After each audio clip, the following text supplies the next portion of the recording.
Bonjour à toutes et à tous, c'est Emmanuel Correa. Dans cette vidéo, on va parler de dégradés dans Illustrator. Alors, on va s'occuper dans ce cours uniquement des dégradés dans le fond. On verra dans une autre vidéo les dégradés sur les contours des objets.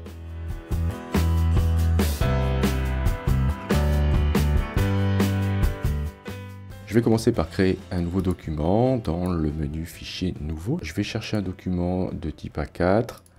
Voilà, alors je vais choisir RVB. Même si j'ai la petite alerte ici, c'est normal, rappelez-vous du cours précédent, nous sommes ici dans le mode impression. Donc par défaut, Illustrator nous propose le mode colorimétrique cyan, magenta, jaune et noir. Mais moi ici, je souhaite bénéficier de plus de couleurs, alors je choisis RVB. Je vais choisir l'orientation paysage et je clique sur créer. Ok, alors maintenant, je vais créer deux formes avec l'outil rectangle. Je vais faire un premier rectangle sur lequel je vais choisir pour couleur de fond une couleur bleue, comme ceci.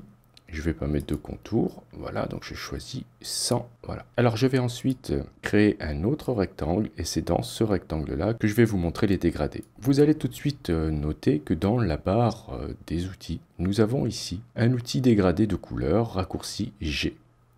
Si je fais un cliquer-glisser, avec cet outil, sur mon document, vous voyez que je ne pose pas de dégradé. Alors pourquoi? C'est tout simplement parce que vous allez devoir choisir, soit depuis la barre de contrôle, soit depuis le panneau propriété, le type de dégradé que vous allez poser. Vérifiez aussi le sélecteur, soit de fond, soit de contour, car vous avez la possibilité dans Illustrator de poser des dégradés, soit dans le contour, soit, si vous souhaitez, pour les deux. Dans cette vidéo, on va s'occuper pour l'instant que des dégradés dans le fond. On verra dans une prochaine vidéo comment ajouter des dégradés dans le contour. Donc vérifiez bien que vous avez le sélecteur de fond sélectionné. Okay. Et ensuite, vous allez choisir le type de dégradé. Dans Illustrator, nous avons trois types de dégradés possibles. Soit un dégradé linéaire, soit un dégradé radial, soit un dégradé dit de forme libre, qui est vraiment très intéressant, qui est apparu très récemment. Alors, je vais cliquer sur le premier dégradé, le plus simple, qui est ici le dégradé linéaire. Et voilà, Illustrator, à partir du moment où j'ai l'outil de dégradé sélectionné dans la barre des outils, et quand j'ai sélectionné le type de dégradé, il me propose voilà, un dégradé par défaut, qui est ici, un dégradé qui va du noir vers le blanc. Nous avons apparu ici ce que l'on appelle un annotateur de dégradé. L'annotateur de dégradé va vous permettre beaucoup de choses, va vous permettre d'orienter votre dégradé, va vous permettre de le déplacer, va vous permettre aussi de lui faire des changements d'échelle. Et chose très intéressante, vous allez pouvoir carrément éditer le dégradé directement dans votre forme à partir de cet annotateur. Alors si l'annotateur vous gêne, si vous ne souhaitez pas travailler comme ceci, je vous montrerai tout à l'heure comment faire pour travailler autrement, vous avez la possibilité depuis le menu affichage d'aller cliquer ici sur masquer l'annotateur de dégradé ou d'utiliser le raccourci Alt plus CTRL plus G sur PC ou Option plus Commande plus G sur Mac. Ok, donc nous on va le garder pour l'instant et je vais vous montrer alors comment il fonctionne. Vous avez à gauche un rond, alors c'est très petit, on a du mal à le voir, mais vous avez un rond à gauche et un carré à droite. Alors le rond à gauche, je ne vous parle pas du rond blanc ici, mais bien du petit rond noir ici que vous avez tout à fait à gauche, va vous permettre, si vous cliquez à côté, alors vous savez que vous êtes en train de le sélectionner car vous avez la flèche noire qui apparaît, alors que si vous cliquez sur le rond blanc à côté, vous avez un doigt blanc. Ce sera pareil avec le rond ici, noir, vous aurez un doigt blanc, une main blanche avec un doigt, et si vous souhaitez manipuler le carré, vous aurez en revanche une icône de type changement d'échelle. Okay. Et si vous vous mettez à l'extérieur, vous aurez une icône de type rotation. Donc voyons voir d'abord à gauche ici. Si je clique sur ce rond noir, je vais pouvoir déplacer tout simplement mon dégradé dans ma forme. Donc je vais pouvoir le placer où je veux. On a des petits pointillés qui nous indiquent à peu près l'emplacement avant la transformation de notre dégradé. Et si je me mets donc à droite à cliquer sur le carré, je vais pouvoir soit faire, si je suis à l'extrémité, des rotations et des changements d'échelle. Si je me rapproche et que je vois l'icône changement d'échelle, je vais pouvoir voilà, réduire l'étendue de mon dégradé. Donc ça, c'est très intéressant. Ensuite, vous allez pouvoir manipuler ce qu'on appelle ici les arrêts de couleur ou les étapes de couleur. Donc ici, nous en avons deux par défaut. Donc une blanche à gauche, une noire à droite. Je vais pouvoir cliquer sur ces étapes de couleur et les déplacer le long de mon dégradé. OK. Voilà, comme ceci. Vous allez trouver entre les deux un losange blanc. Ce losange blanc indique pile la limite entre les deux arrêts de couleur. Donc à partir de cette limite-là, on va franchement plus vers une couleur que l'autre. Et vous allez pouvoir le manipuler, le déplacer afin de resserrer comme ça votre dégradé, afin de créer des transitions de couleurs plus franches. Ok, alors ce qui est vraiment intéressant, c'est que vous allez pouvoir changer les couleurs. Par exemple ici, si je clique sur cet arrêt de couleur, je vais pouvoir dire soit depuis le panneau propriétés, soit depuis la barre de contrôle, soit depuis, encore une fois, la barre des outils, ou depuis un nuancier, ou même depuis le panneau couleur, je vais pouvoir modifier cette couleur. Alors regardez, ici j'ai choisi de le modifier depuis le panneau nuancier. À partir du moment où j'ai mon étape de sélectionner, on sait qu'elle est sélectionnée car elle est légèrement surlignée. Je vais dire que non, maintenant c'est pas du blanc mais c'est du jaune. Voilà. Je vais faire pareil pour le noir. Je vais cliquer sur le noir. Je vais dire que non, c'est pas du noir mais par exemple du bleu foncé. Okay. Et j'ai donc changé de cette manière-là mon dégradé. Je vais pouvoir même ajouter d'autres étapes intermédiaires. Il me suffira tout simplement de placer mon curseur sur la ligne du dégradé, ici, sur l'étendue du dégradé. Je vois un petit plus apparaître avec une flèche blanche. Je clique une fois. J'ai une autre étape qui est apparue. Cette étape, bien sûr, je vais pouvoir la déplacer et, bien sûr, changer sa couleur. Donc, je pourrais aussi le faire ici. Regardez la couleur. Hop, par exemple. Voilà. Vous pourrez aussi, si vous le souhaitez, double-cliquer directement sur l'arrêt de couleur ou l'étape de couleur pour choisir ici une couleur depuis un panneau couleur qui est apparu là, ou alors si vous cliquez sur ici l'icône nuancier, vous aurez à nouveau accès au nuancier. Donc si vous avez le panneau nuancier et le panneau couleur ouvert à côté, ce ne sera pas nécessaire. Autre chose intéressante avec l'outil dégradé, c'est que vous allez, si vous voulez, poser directement, à partir du moment où vous avez choisi votre type de dégradé, vous pourrez ensuite faire un cliquer glisser et poser votre dégradé comme vous l'entendez dans votre forme. Bien sûr, comme montré tout à l'heure, vous pourrez le manipuler pour le déplacer à votre guise.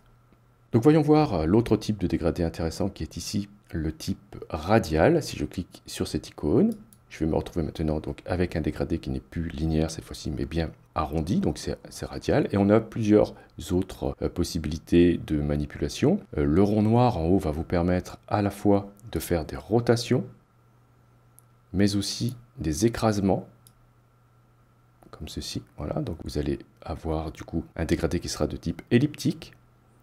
Celui-ci va vous permettre de faire des changements d'échelle. OK. Et le carré va vous permettre aussi de faire des changements d'échelle, mais aussi des rotations, comme nous l'avons vu déjà tout à l'heure. Très bien. Alors, celui du milieu, ici, le petit rond maintenant, va vous permettre de faire une chose très intéressante. C'est d'étirer. Vous voyez, vous avez un petit X, vous allez pouvoir étirer dans un sens le dégradé, ce qui vous permettra, par exemple, de faire des effets d'éclairage qui sont très intéressants de ce type-là. Donc comment faire lorsque vous avez une forme, voilà, comme c'est le cas ici, qui n'est pas sélectionnée, que vous souhaitez modifier son dégradé, vous pourrez, donc après avoir cliqué sur la forme pour la sélectionner, cliquer à nouveau sur l'outil dégradé de couleur, et si l'annotateur de dégradé est coché dans l'affichage, vous aurez tout de suite celui-ci de sélectionner, ce qui vous permettra de faire des manipulations du dégradé. Après, nous avons un autre type de dégradé qui est vraiment très intéressant, qui est arrivé récemment. C'est celui-ci, c'est le dégradé de forme libre. Alors celui-ci fonctionne un peu différemment. Regardez, je vais cliquer sur l'icône. Nous avons maintenant des petits points qu'on va pouvoir déplacer. Et on va pouvoir changer la couleur. Voilà, sur ces points, en fait, ce sont des étapes de couleur. Voilà, regardez, tac, j'en sélectionne un. Je vais lui mettre une couleur comme ceci. Je vais prendre celui-ci, je vais le mettre un peu orangé. Vous allez pouvoir les déplacer et créer vraiment des dégradés qui sont très complexes et très intéressants. Vous allez pouvoir changer l'influence de la couleur. Il suffira de tirer ici le petit point que vous avez à la périphérie afin d'agrandir l'étape, ce qui va jouer sur l'influence de la couleur. Et vous pourrez cliquez dans votre document pour en ajouter. Vous avez un petit plus, voilà, ce qui vous permettra d'ajouter d'autres étapes à votre dégradé. Donc ça, c'est vraiment super comme type de dégradé. On va pouvoir faire des fonds vraiment très variés. Donc ça, c'est le mode point. Vous aurez aussi le mode ligne. Dans ce mode ligne, vous allez cliquer pour ajouter des points. Ces points sont reliés entre eux, ce qui va faire courir un dégradé le long de cette ligne. Lorsque vous souhaitez terminer, appuyez sur échappe. OK, et vous allez pouvoir bien sûr changer la couleur tout au long de cette ligne de dégradé, de la même manière que nous avons vu précédemment, c'est-à-dire que vous sélectionnez un point, vous cliquez ensuite sur une couleur pour la modifier. Si vous souhaitez supprimer un point sur la ligne ou même un point ailleurs, il suffira de le sélectionner et d'appuyer sur supprime. Je vais me remettre ici en mode point. Je vais sélectionner ce point et j'appuie sur supprime sur mon clavier pour le supprimer. Je pourrais aussi très bien le sortir. Bien, en plus de l'outil dégradé, nous avons aussi un panneau dégradé que vous allez trouver dans le menu fenêtre dégradé de couleur. Ce panneau se présente sous cette forme. Alors attention, il peut être déplié ou ouvert totalement. Donc vous allez cliquer plusieurs fois sur les deux petites flèches pour l'ouvrir en entier. Et là, vous allez retrouver les types de dégradés ainsi que le sélecteur de fond et de contour, ce qui vous permettra à partir de ce panneau de choisir si vous appliquez le dégradé sur le fond ou sur le contour. Ici, on va continuer sur le fond. Et là, par exemple, si je souhaite ajouter un dégradé de type linéaire, après avoir sélectionné mon objet, après m'être bien assuré que je vais appliquer le dégradé sur le fond, je vais choisir le type de dégradé. Le dégradé qui est ici est un dégradé qui est présent dans mon nuancier. Rappelez-vous, dans le nuancier, on a la possibilité de sauvegarder des couleurs, mais aussi des dégradés et des motifs. Vous avez, comme on l'avait vu précédemment, des bibliothèques où vous allez trouver, par exemple ici, dégradés, et vous allez trouver plein de dégradés déjà réalisés pour vous dans ces bibliothèques. Donc ici, j'ai un dégradé quelconque qui est ici. Vous voyez, je l'ai sauvegardé là. Si je clique sur dégradé linéaire, c'est celui-ci qui va s'appliquer. Si vous cliquez sur modifier le dégradé, vous allez voir apparaître l'annotateur de dégradé qui va s'afficher dans votre document. Donc ça, vous savez maintenant comment ça fonctionne. Vous avez ici la possibilité de rentrer un angle de rotation du dégradé. Par exemple ici, si je mets 45 degrés, tac, voilà, je me retrouve avec un dégradé incliné de cette manière-là. Et en dessous, vous allez retrouver le dégradé avec les étapes. Vous allez pouvoir déplacer, que vous allez pouvoir aussi modifier, vous allez pouvoir ajouter des couleurs sur les étapes. Alors très simplement, vous pouvez aussi faire glisser une couleur, regardez, hop, comme ceci, sur une étape, tac, et voilà, vous allez changer la couleur de celle-ci. Sinon, bien sûr, comme tout à l'heure, vous pourrez changer, après avoir sélectionné l'étape en question, une couleur depuis le nuancier, ou bien sûr modifier depuis le panneau couleur celle-ci. Vous avez aussi ici une pipette, un sélecteur de couleurs, vous cliquez dessus et après avoir sélectionné une étape de couleur, vous allez pouvoir échantillonner une couleur dans votre document. Vous avez la poubelle ici qui va vous permettre de supprimer une couleur sélectionnée. Autre chose d'intéressant aussi, si vous souhaitez faire des dégradés vraiment très précis, vous avez ici l'emplacement en pourcentage de la couleur sur la ligne de dégradé. Et vous allez aussi, si vous souhaitez modifier l'emplacement précis des zones de partage de dégradé, cliquez sur un des losanges et vous pourrez modifier son emplacement qui est par défaut à 50%, c'est-à-dire à la moitié de la distance des deux couleurs. Soit vous rentrez une valeur, soit vous allez chercher dans la liste ici un pourcentage prédéfini.